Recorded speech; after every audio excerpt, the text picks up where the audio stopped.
¿Cómo están? Muy buenas tardes. Bienvenidos a una emisión más de Platicando con TVIA. Yo soy Carol Orozco y a nombre de Alfredo Trujillo les damos una cordial bienvenida a esta primera emisión de este lunes 2 de octubre. Ya octubre, qué rápido se nos está pasando el año, pero bueno, aquí en Aztele TV y por supuesto en Platicando con TVIA estamos muy contentos de que siempre nos estén sintonizando. Y bueno, el día de hoy vamos a seguir platicando acerca de este tema que nos ha impactado mucho como sociedad mexicana y para las personas que vivimos en la Ciudad de México, pues el tema del sismo ha sacudido impresionantemente en esta ciudad y en estos días. Entonces vamos a seguir hablando de este tema, pero si recordarán en el lunes pasado estuvimos hablando acerca del sismo desde una perspectiva ciudadana con jóvenes que estuvieron de voluntarios, de brigadistas, contando sus experiencias y además su visión y su perspectiva de cómo es que el gobierno ha estado o no ha estado a la altura de tragedia que hemos tenido tan grande. Y en esta ocasión, mi querida audiencia, vamos a hablar con un doctor que además a mí me encanta que esté aquí porque es alguien que aprecio mucho y que conozco de una colaboración que hemos tenido a nivel laboral, que es el doctor Alejandro Olvera. ¿Cómo está, doctor? Muy buenas tardes. Muy buenas tardes, Carol. Muchas gracias. Muchas gracias a aztele.tv por la amable invitación para hablar de estos temas tan recientes, tan importantes, para ver en qué medida pues la ciudadanía, los particulares y el gobierno podemos ayudar para hacer frente a este desastre, ¿no? No, hombre, pues bienvenidazo, doctor. La verdad es que, pues como comentábamos, vamos a seguir hablando de este tema del sismo, pero desde una perspectiva jurídica. Claro Usted que sí. como abogado lo que nos va a decir es, bueno, a ver, ¿cuáles son esos aspectos jurídicos que surgen de estas emergencias, como es el caso de este sismo? Pero para empezar, a mí me encantaría que usted nos contara un poquito de su trayectoria y por qué quiso hablar de este tema, ¿no? Siendo experto en tantas cuestiones como las regulaciones, ¿por qué de este tema en específico? Entonces, platíquenos un poquito de usted, doctor, y de su trayectoria. Muchas gracias, Carol. Claro que sí. Yo soy actualmente desempeño como investigador de tiempo completo en el Instituto de Investigaciones Jurídicas de la UNAM. Y bueno, ahí tengo ya 24 años de estar... Toda una vida. Toda una vida de estar colaborando, primero como meritorio, luego como técnico académico y actualmente como investigador. Y estoy precisamente adscrito al área de Derecho Administrativo, en un área donde estudiamos todos estos aspectos, ¿no? Derivados de las emergencias, de la protección civil, de las inspecciones, de las regulaciones, del derecho urbanístico, desde los derechos humanos, un tema muy importante en la actualidad. Y pues siempre me he dedicado al tema de la investigación y de la docencia. También imparto cátedra en diferentes universidades del país. No, hombre, pues bienvenidas y qué mejor que usted nos hable entonces de estos temas, porque además de repente hay temas jurídicos que no estamos como tan acostumbrados a consultar, ¿no? Claro. Hasta que nos pase en este caso una emergencia, que en muchas ocasiones de los que han estado aquí en la ciudad se ha traducido en tragedia, sí, y por supuesto hasta en otros estados, ¿no? No olvidemos Puebla, no olvidemos Oaxaca, no olvidemos Morelos, pero en caso concreto los que estamos viviendo ahorita en la Ciudad de México, como es el caso de usted, doctor, cuéntenos un poquito el tema de cómo están las inspecciones. Le pregunto esto porque en la emisión pasada, en donde comentaba yo que vinieron diversos jóvenes, tanto mexiquenses como de la Ciudad de México, muchos de ellos nos decían que están muy insatisfechos con el actuar del gobierno. ¿Por qué? Porque denotan una corrupción muy grande en donde es muy fácil que cuando tengan que ir las personas de Protección Civil a inspeccionar si los inmuebles están correctos, si las construcciones son las adecuadas, se topan con que no. Entonces, en el programa pasado pues había esa insatisfacción y los jóvenes la externaron. Y a mí me encantaría que habláramos un poquito de esa normativa que hay en cuanto a las inspecciones. Sí, bueno, primero tenemos algunos aspectos muy importantes, muy novedosos, derivado precisamente de la reforma a la Constitución del año 2011, en donde ya incorporamos el concepto de derechos humanos, pero como un concepto jurídico, ya no solamente como un concepto filosófico. Esto es muy importante porque ya en las nuevas leyes y en la Constitución, por ejemplo, de la Ciudad de México, ya se establece el derecho humano a la ciudad, Este derecho también está reconocido, por ejemplo, en la Ley de Asentamientos Humanos, que se expidió el año pasado. Y entonces estas regulaciones ya traen algunos parámetros muy importantes que se deben de ir reglamentando tanto a nivel de la Ciudad de México como en otros estados de la República. Entonces esto obliga a las autoridades locales para que expidan sus propias leyes de asentamientos humanos y también para que expidan sus propios planes, sus planes de desarrollo urbano.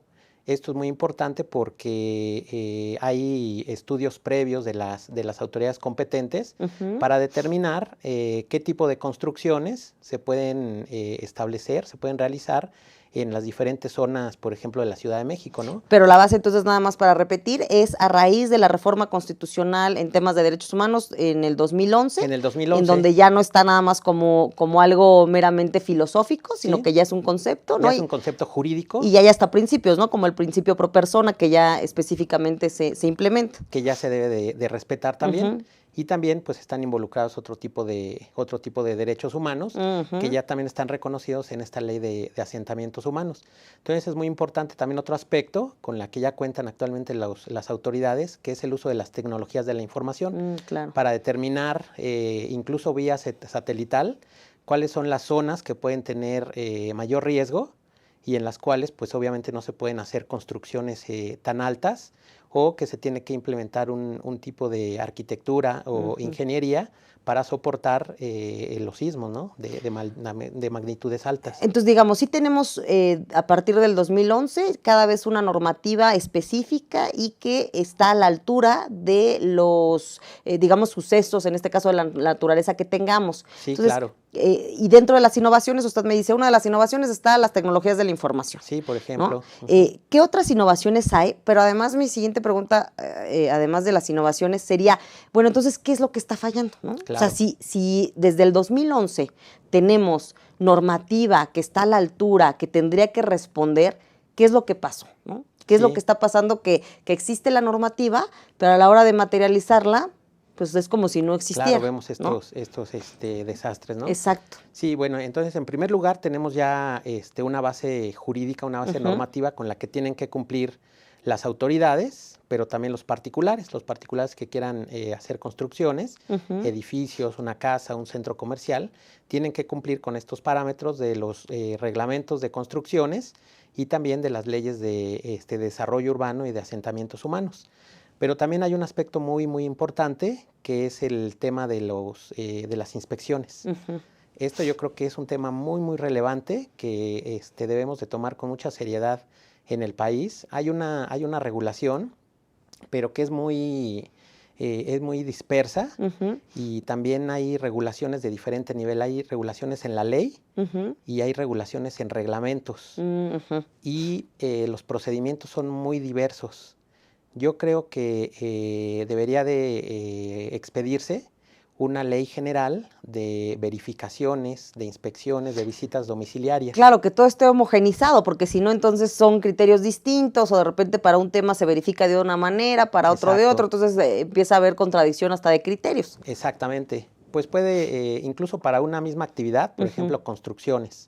Lo vemos en los diferentes estados que tienen sus propias reglamentaciones y tienen diferentes estándares. Claro, debemos tomar en cuenta que las zonas pues, son diferentes en el país, ¿no? Sí, claro. Hay zonas de selva, de playa, de montaña, etcétera. Pero el procedimiento de verificación como tal, creo que sí, por lo menos se debe de regular en una ley general, porque encontramos criterios muy, muy diversos, algunos con una regulación muy extensa, muy, en algunos casos muy laxa y en otros casos muy estricta. Entonces, pues eso también deja en desventaja a los propios particulares. También hay una cuestión que, por ejemplo, en la ley de responsabilidad, en la ley de los trabajadores al servicio del Estado, la actividad de verificación, coloca a estos trabajadores, a estos servidores públicos como trabajadores de confianza. Yo creo que la actividad de la verificación tiene que ser profesional. Claro. Yo creo que aquí tenemos que contar con personas que sean expertos, que sean peritos en las diferentes materias. porque además como son trabajadores de confianza, pues tienen nombramientos de 6 meses, de un año, llega una administración y los cambia. Sí, hay esa rotación. Ajá, Entonces, hay esta quizá rotación. lo que ese verificador o ese inspector pudo aprender en esos 6 meses o en esa temporada en la que estuvo, pues a la hora que llega la siguiente administración y los retira y ingresa a otros, pues se vuelve como un círculo vicioso en donde hay que volver a empezar. Hay que volver a empezar. Y entonces se nota muy claramente, incluso en las impugnaciones. Las impugnaciones de los particulares a estos procedimientos en los primeros meses de experiencia de los verificadores, pues se caen por esa falta de experiencia. Oiga, entonces, a ver, para recapitular en el tema de las inspecciones y verificaciones, tenemos un problema en donde la normativa dice que estas personas son de confianza. Sí. O sea, digamos que no son servidores públicos de base, por así decirlo, que eso es un grave problema. Sí. Y una de las cosas que usted nos está diciendo, el problema es que cuando vienen las administraciones los van a quitar y entonces se vuelve a empezar. O sea, no hay una continuidad. No hay una continuidad. Y además, bueno, también, ¿qué está pasando entonces con la capacitación? Porque es imposible que alguien en 6 meses pueda aprender. Pueda aprender muchísimo, después ya cuando ya aprendió, lo sacan y llega otro y hay que volver a empezar. Sobre todo porque, bueno, el procedimiento es muy técnico y también las regulaciones son técnicas en materia de protección civil, en materia de establecimientos mercantiles, en materia de construcciones. Son temas muy específicos y que sí necesitan una capacitación también muy específica. Entonces, este tema me parece que es muy, muy relevante. Hay también déficit de inspectores, ¿no? Lo vemos constantemente en los diferentes accidentes. Por ejemplo, el de la pipa, ¿no? De la semana pasada. Se decía en los medios que no contaba con frenos, ¿no? Que el conductor también tenía en la sangre algunas sustancias prohibidas. Entonces me parece que pues en todas las actividades tiene que haber una buena verificación y una buena inspección, y creo que podemos prevenir muchísimos accidentes si tenemos un conjunto de inspectores bien capacitados y en un número suficiente. Yo creo que el gobierno tiene que apostarle a la prevención y a la verificación del cumplimiento de las normas, ser un poquito más estricto, más estricto en el cumplimiento de las regulaciones. Y eso usted, digamos que considera que se puede subsanar a través de una ley general en donde estén homogenizados todos esos criterios para los inspectores y verificaciones, en este caso de construcciones, porque lo que dice, no es lo mismo a nivel estatal que digamos que a nivel local, ¿no? En un municipio que en algún a nivel, no sé, federal, ¿no? Claro, a nivel federal pues sí tenemos algunos organismos que son muy profesionales en este tema de las verificaciones, pero en otros ámbitos, en el ámbito municipal, pues ahí vemos que hay deficiencias. Y yo creo que también se puede interconectar esta ley general con el tema del Sistema Nacional Anticorrupción. Yo creo que también se podría establecer ahí una plataforma para subir, no sé, los nombres de los verificadores, las actividades que son verificables. En la Ciudad de México hay un instituto de la verificación administrativa. Entonces es un modelo muy interesante que tal vez se puede replicar a nivel federal y en otros estados de la República. Oiga, doctor, ¿y qué tanto es, ahorita que menciona usted de este instituto, y el tema en donde si al verificador se le sube, por ejemplo, alguna plataforma, el nombre, ¿no? Y a lo mejor ciertos datos en donde las personas que me voy a poner yo como si yo fuera a recibir una verificación. En mi caso, bueno, eso me da a mí una certeza y una seguridad jurídica de que ya sé que Juanito Pérez va a ser el inspector y que no me va a caer Chuchito Pérez. Pero también, ¿qué tanto se puede prestar esto a un tema de corrupción? Es decir, voy a actuar como se piensa mal y acertarás, ¿no? Como abogado del diablo. Si yo ya conozco a la persona que me va a inspeccionar, y como cualquier servidor público que puede ser susceptible a que se corrompa, ¿no puede caerse en un exceso de corrupción? ¿O cuál es su percepción? Porque de repente también se puede caer en ese exceso, ¿no? Decir, bueno, ya sabes quién es el que te va a verificar, sí, muy bien, pero también al saberlo o al mismo verificador lo pongo en riesgo porque cualquiera entonces puede recibir amenazas o puedo exponerlo en algún cierto sentido, o también de mi lado, pues no sé quién me pueda caer y a lo mejor yo solo tenía previsto una visita de inspección y resulta que en un mes me cayeron 5, ¿no? Y yo ni enterada que podrían, que tenía que ser solo uno, ¿no? Como ejemplo. Claro. Bueno, a una persona sí se le puede exigir el cumplimiento de varias normas y puede ser verificado por diferentes autoridades. Pues es raro que a una persona pues sí le lleguen 5 verificaciones de diferentes áreas, federales o municipales o locales, en una semana, en 2 semanas, ¿no? Regularmente, bueno, pues son verificaciones, visitas domiciliares en materia fiscal, en materia de construcciones. Digamos que entonces es difícil que pudiera pasar, pero se puede dar. Doctor, si le parece, vamos a ir a un corte comercial y regresando claro continuamos. Sí. Amigos, no se vayan, estamos aquí en Platicando con TVIA. Yo soy Carol Orozco.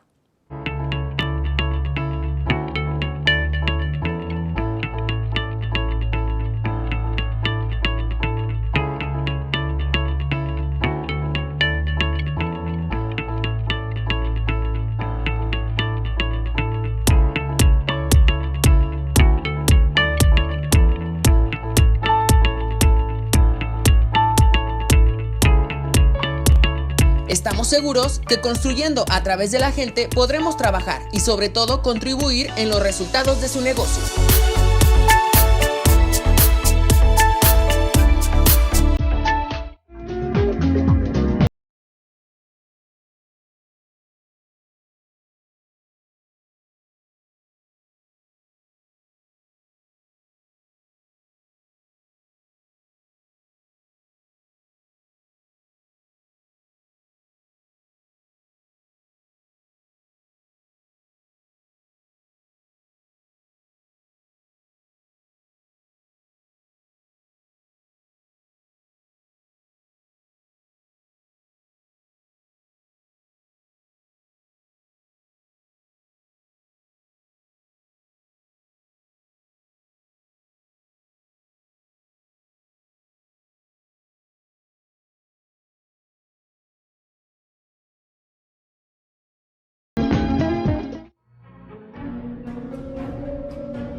Cuando la vida te pone a sudar, hidrata la vida. Electrolit, científicamente hidratante.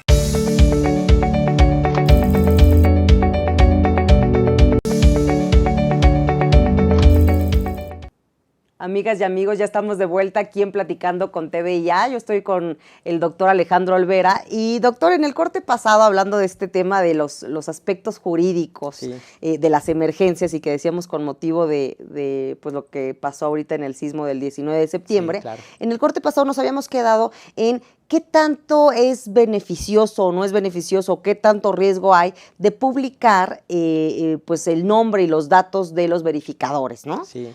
Bueno, yo creo que es muy conveniente que estén en la plataforma, porque es parte del acceso a los datos, a la transparencia, que estén los datos de los verificadores, precisamente porque las experiencias que se tienen es que había temas de corrupción, había temas también más delicados en las que personas que se hacían pasar como verificadores, pues cometían algunos ilícitos en los domicilios de las personas. Entonces sí es muy conveniente que estén los datos de las personas, incluso cuando se entrega el acta de verificación, cuando se inicia el procedimiento, se ponen los datos del instituto para que la persona pueda verificar que la persona que lo está verificando es un servidor público. Sí, efectivamente, no vaya a ser alguien inventado, ¿no? Como los casos hipotéticos que yo le ponía. Pero entonces, sí, digamos que en la experiencia y en las investigaciones que se han hecho, es muchísimo más beneficioso que esté publicado los datos de los verificadores a que no esté. Claro. Y hasta por un tema de máxima publicidad, sí, ¿no? Y también, pues, los verificadores tienen que contar, obviamente, con su credencial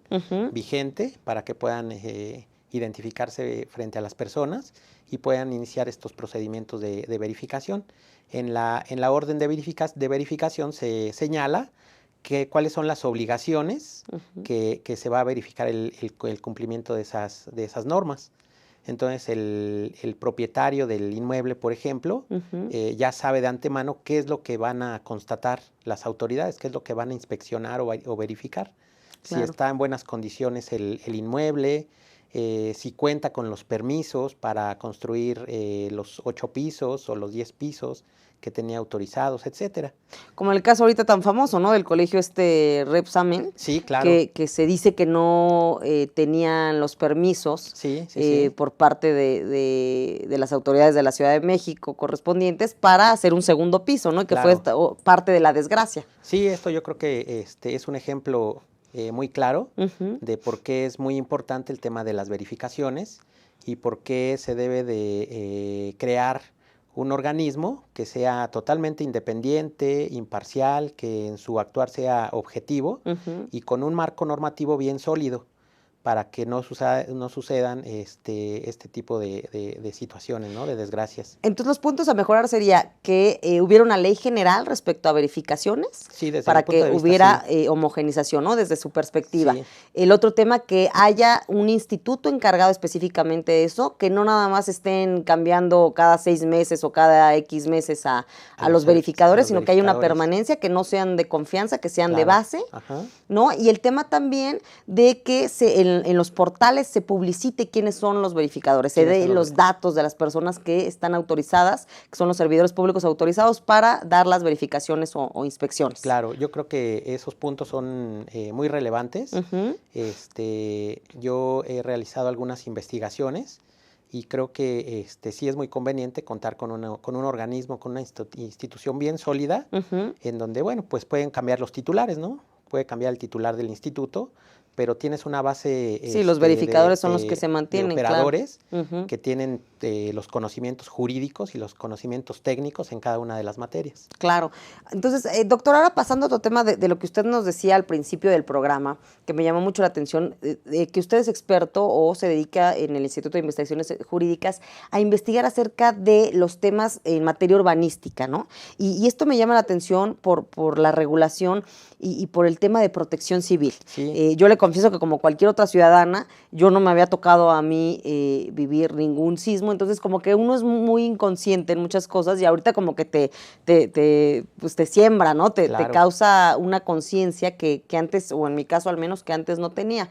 Y como que volteé a ver a las personas de protección civil como nunca en mi vida, ¿no? Me queda claro. Y lo que yo le quisiera preguntar es, ¿Cómo está el tema de las emergencias? ¿Cómo está el tema también de las personas que se dedican a trabajar en temas de protección civil? ¿Cómo está la regulación en estos temas? Cuéntenos un poco de eso. Sí, hemos avanzado muchísimo en esta materia.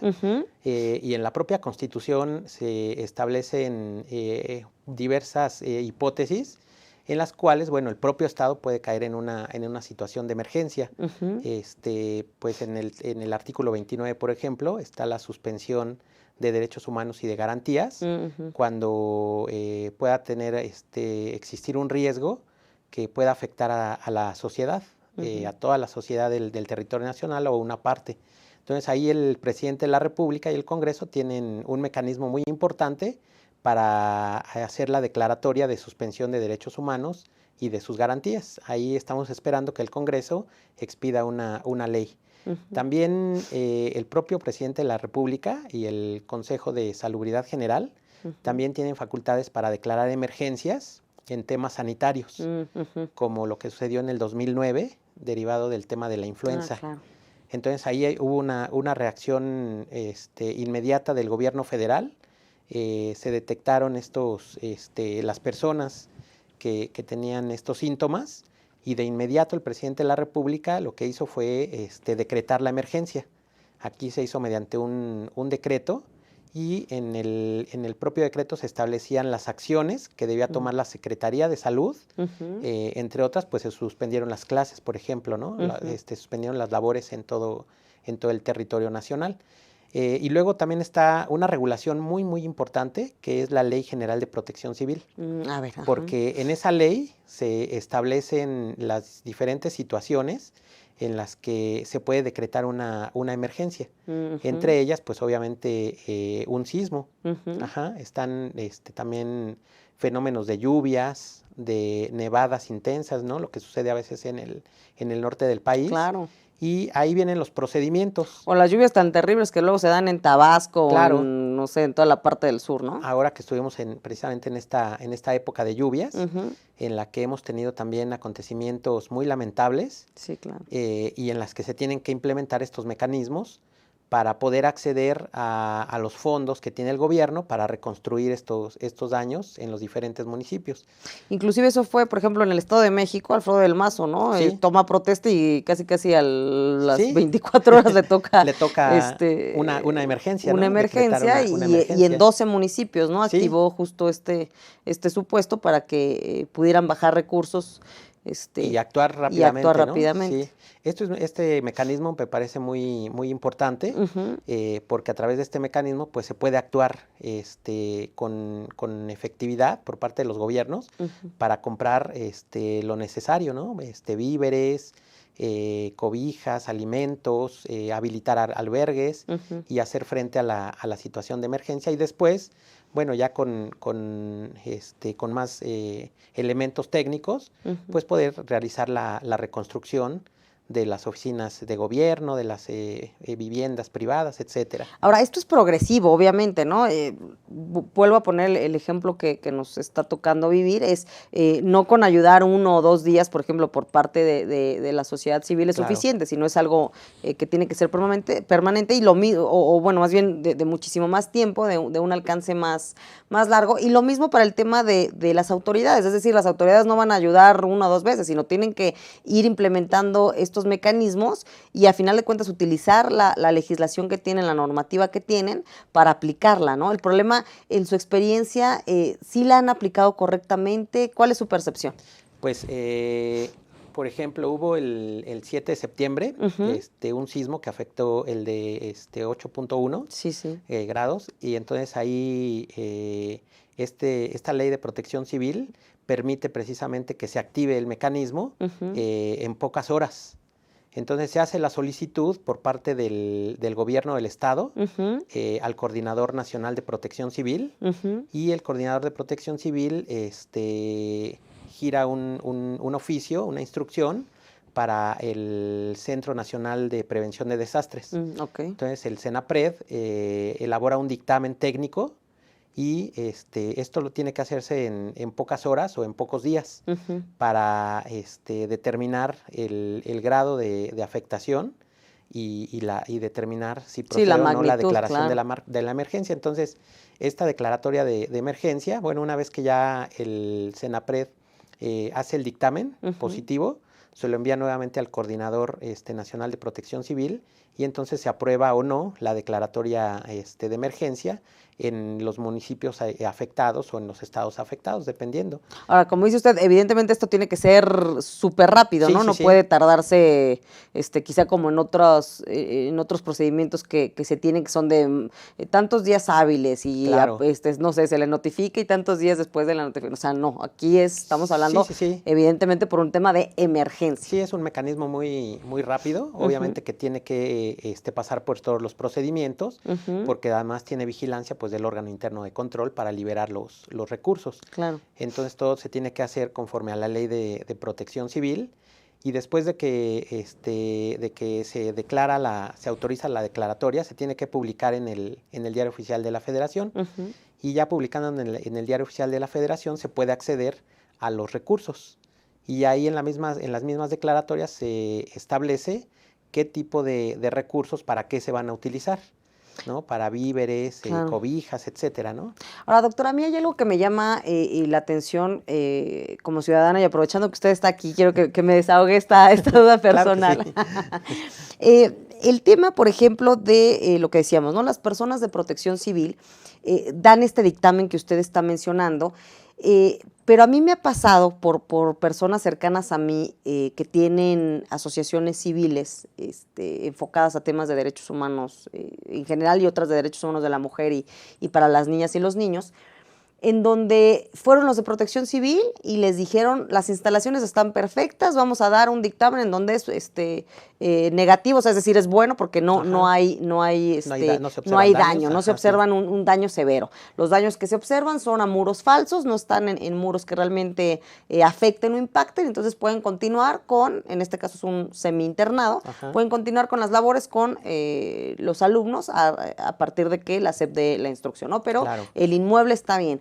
Y resulta que con la ayuda internacional que tuvimos, fueron personas de protección civil de Alemania, por ejemplo, y ellos dijeron, no, hay daño en esto. Nuestro dictamen es, no se puede utilizar, se ponen en riesgo ustedes, ponen en riesgo a las maestras y por supuesto ponen en riesgo a las niñas y a los niños que están ahí, por ende también a los padres de familia que van al inmueble y dejan a los niños, ¿no? Claro. Entonces, bueno, para mí fue un shock impresionante porque dije, ¿cómo? O sea, ayer o antier, por ejemplo, dijeron los de Protección Civil de México. Sí se puede utilizar. Sí se puede, y 2 días después o un día después, los de Protección Civil de Ayuda Internacional, en este caso de Alemania, dicen no, por tal. Entonces, son 2 dictámenes Sí. totalmente distintos, ¿no? Claro. Digamos que hay criterios encontrados y ahí, bueno, ¿qué prevalece? Evidente, o sea, me queda claro que a lo mejor por un tema de derecho podría prevalecer el nuestro, ¿no? O a lo mejor si hay por temas de tratados, pues podría prevalecer al nivel internacional. ¿O qué es? ¿Ahí cómo procede? Sí, el dictamen oficial pues es el de las autoridades de protección civil, ¿no? Pero obviamente que uno también está en su derecho, pues de traer técnicos especializados, ingenieros, ¿no? Que puedan revisar las instalaciones. Y ahí, por ejemplo, ellas, ¿qué podrían hacer? O sea, decir, oiga, a ver, ustedes, Protección Civil de México, me dieron este dictamen, yo conseguí el dictamen de Protección Civil del Colegio de Ingenieros, ¿no? Del Colegio de Ingenieros o de otro, le digo en este caso de un organismo internacional, y con base en eso, ¿ante qué instancias podrían ir estos ciudadanos a presentar y decir, oiga, a ver, hay una contradicción, ¿a quién le hacemos caso? Porque, o sea, yo tengo el miedo de que pongo en riesgo mi vida y la vida de las personas que van ahí. Sí, ahí está, pues de por medio la vida de una persona, claro, ¿no? La vida de las personas. Entonces, obviamente que ahí sí hay que actuar con mucha cautela. Por ejemplo, no sé si se trata de un establecimiento educativo, ¿no? Sí, así es. Y mis hijos van a ese establecimiento, pues obviamente yo con todo el derecho pues puedo impugnar esa decisión o puedo llamar a los peritos para que esté más seguro sobre... O sea, sí tengo vías jurídicas para poder defenderme en contra de ese dictamen en caso de que estuviera mal, ¿no? Digamos, mal dictamen de estas autoridades mexicanas. Sí, claro. Doctor, si le parece vamos a ir a otro corte porque el tiempo se nos está yendo rapidísimo. Amigos, no se vayan, estamos aquí en Platicando con TV Ya con el doctor Alejandro Olvera. Muchas gracias.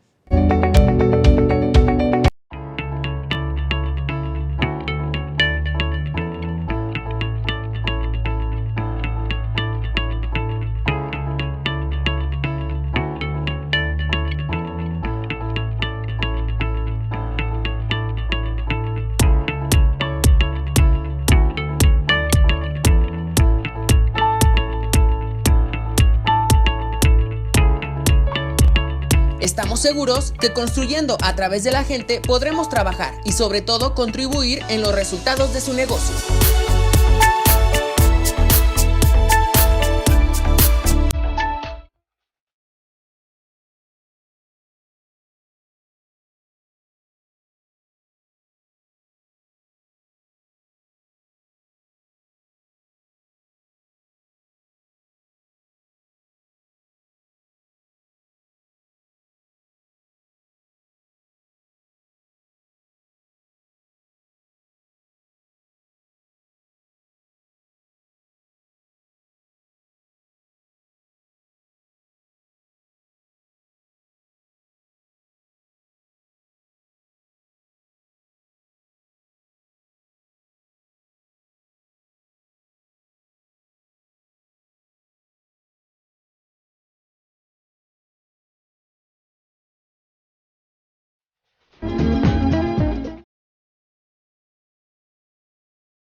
Cuando la vida te pone a sudar, hidrata la vida. Electrolit, científicamente hidratante.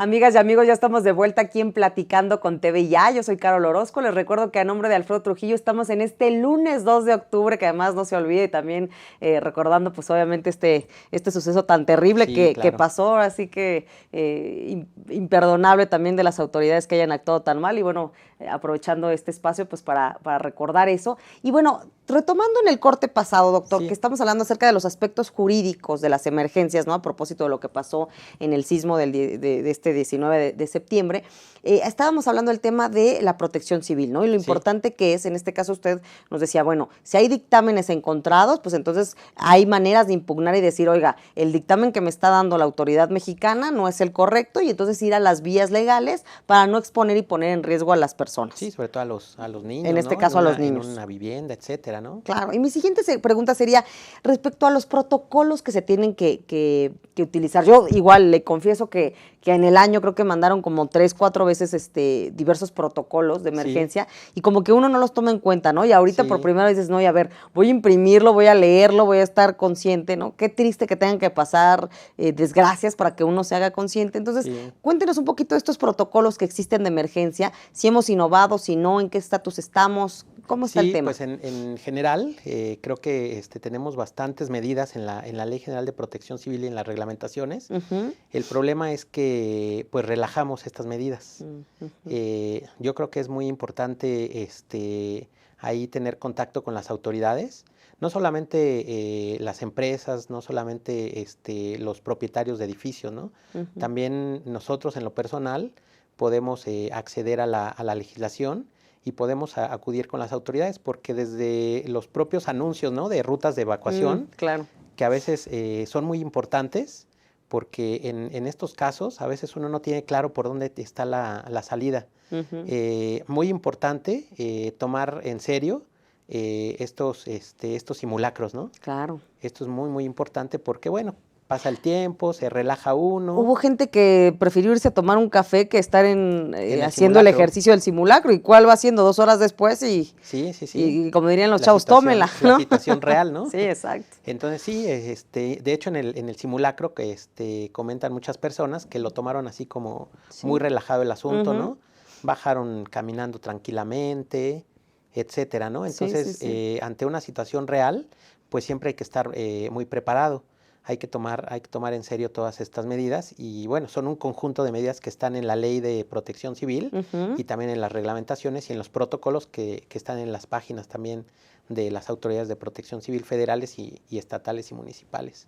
Y ahora, en el tema de daños, ¿cómo está esta protección? Sí, bueno, aquí también hay una cuestión muy importante, también hemos avanzado mucho.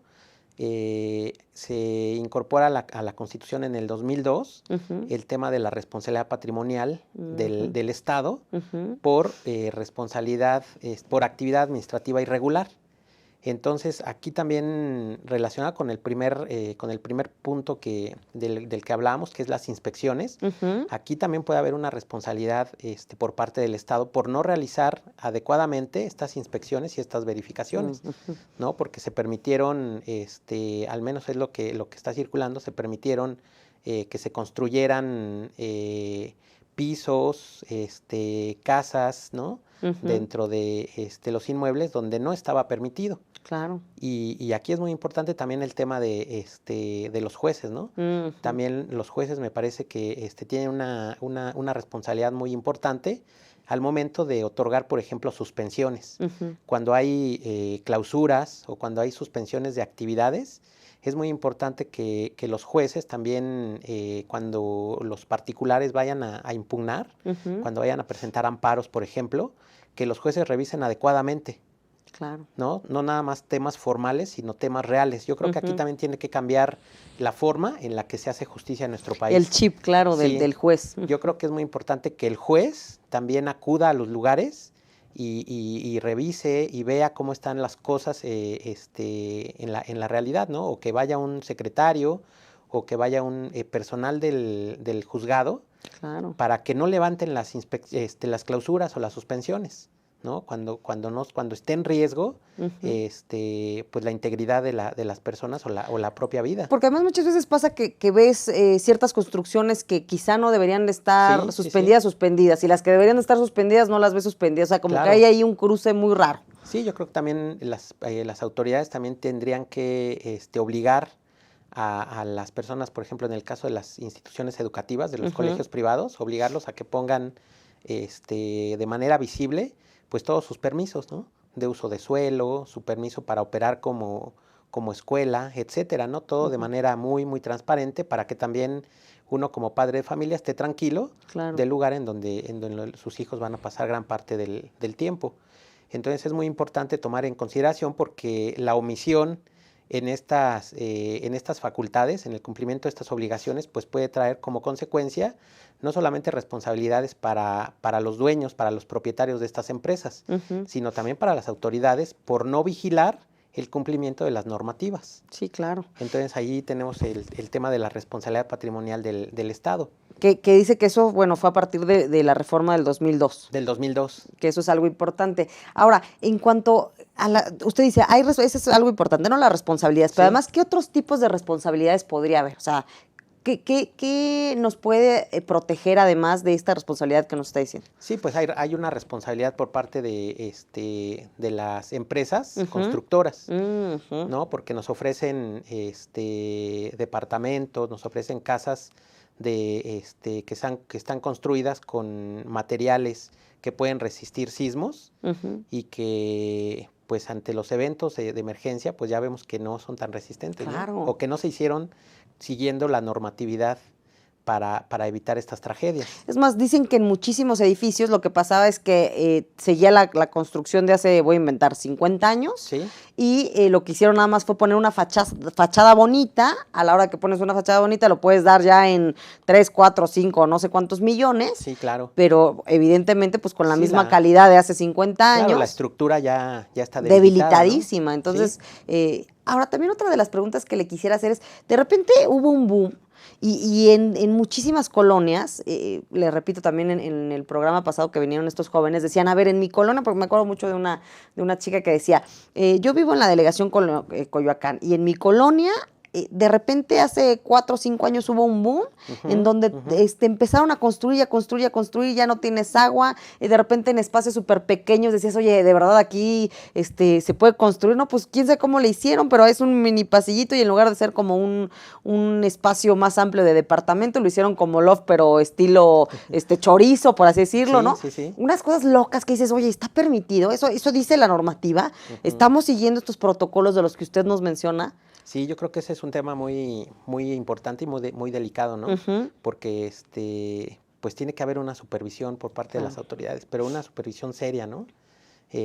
No relajada. Claro. Entonces, por eso también es importante vincularlo con el tema del Sistema Nacional Anticorrupción, para que las personas también puedan hacer denuncias y además que las personas puedan actuar o podamos actuar como sociedad civil siguiendo estos procedimientos. Claro. Porque pues ahí hay figuras jurídicas que en algunas ocasiones pues no permiten que el particular pueda seguir esos procedimientos. Entonces, muy importante quitar esos candados jurídicos para que la sociedad realmente pueda estar involucrada y pueda vigilar que las autoridades cumplan con sus facultades, con sus obligaciones. Ahora, mi pregunta siguiente, doctor, va no solo en un tema jurídico, que usted es experto, sino además en un tema de su percepción a nivel político. Yo le comento mi percepción, es decir, los ciudadanos tenemos una percepción en donde no creemos en las instituciones, en donde durante muchísimos años las instituciones nos han fallado, en donde desde el tema de ver a un policía en lugar de darme respeto, me da miedo o lo veo como alguien que me va a querer sacar dinero. Sí. Entonces, ya no creo yo en las instituciones, ¿no? Como particular, vamos a llamarlo así, ¿no? Eso la mayoría de las personas es lo que piensan. Y también dicen, oye, a ver, ¿cómo me vas a crear un sistema anticorrupción y a las personas que tú vas a meter son corruptas? ¿No? Esa es la percepción de las personas. Sí, claro. Entonces, me encantaría usted como abogado y como ciudadano, ¿cuál es su percepción para que podamos invitar a las personas, invitar a los políticos a que se cambie ese chip y decir, bueno, a ver, ¿qué podemos hacer para vigilarlos más, para que los ciudadanos les exijamos más a los políticos y cómo hacer para que los políticos actúen como de verdaderos servidores públicos y no como gente que lo único que viene es a obtener dinero, a robar y a sacar Claro. beneficio propio? Sí, yo creo que es muy importante esta situación. La verdad es que nos pone en un contexto muy interesante como sociedad. Y creo que a partir de este suceso podemos iniciar un movimiento ciudadano para que realmente la ciudadanía participe. Claro. Sí, obviamente hemos avanzado mucho con el establecimiento de muchos mecanismos de participación, pero muchos de esos mecanismos son simulados. Claro. Entonces necesitamos una participación real. Los jóvenes han demostrado que son actores esenciales. Claro, no creíamos en los millennials y su tecnología salvó y ayudó muchas cosas. Son actores principales, ¿no? Sí, claro. en esta realidad de nuestro país. Entonces, esto pues puede ponerlos en un contexto muy importante para que impulsen reformas y para que impulsen esa participación de la sociedad, ¿no? A partir de ahora exigir la apertura de los expedientes, exigir mucha transparencia por parte de las autoridades, desde el nombramiento de los servidores públicos, desde la actuación de los servidores públicos. Claro, porque si no, evidentemente si nosotros como ciudadanos no exigimos, Claro. pues evidentemente nadie va a ver ni va a velar por nuestros intereses. Sí, se ¿no? relaja, ¿no?, el comportamiento de las autoridades. Claro que sí. Doctor, pues a mí me encantaría, porque ya nos quedan literal 3 minutitos, pero en estos 3 minutitos, que pudiéramos cerrar con quizá 2, 3 ideas importantes que usted quisiera dejarle al auditorio en este tema de cuáles son estos aspectos jurídicos en las emergencias, a dónde acudir, y además la gente que esté interesada, yo sé que el Instituto de Investigaciones Jurídicas y en general la UNAM está siempre muy involucrada en ayudar a la población. Entonces, si pudiéramos dar datos de personas que tuvieran dudas respecto a este tema o respecto a otras regulaciones y que quisieran acercarse a usted. Entonces, si pudiéramos, le repito, cerrar con claro 3 ideas importantes y dar los datos. Bueno, pues decirles que en el Instituto de Investigaciones Jurídicas se ha creado un micrositio en donde se están subiendo información muy importante para responder dudas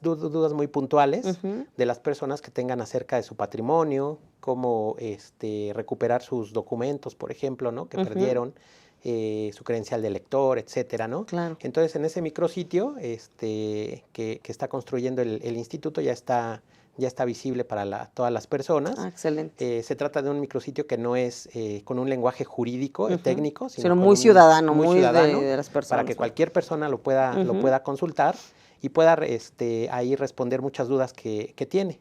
Ajá. Entonces, por parte del instituto, pues están haciendo estas acciones. Perfecto. Y también se han abierto algunas líneas de investigación sobre estos temas, ¿no? En materia de protección civil, en materia de transparencia, para avanzar también en estas inquietudes y en estos problemas. Bueno, la página del instituto es www.juridicas.unam.mx, en donde pueden encontrar además más información sobre estos temas. Excelente, pues doctor, agradecerle mucho y pues bueno, a toda la audiencia que nos hizo favor de estar viendo en esta tarde-noche, pues agradecerles, nos vemos el próximo lunes. Yo soy Carol Orozco y a nombre de Alfredo Trujillo les decimos que sigan aquí en Haz Tele TV.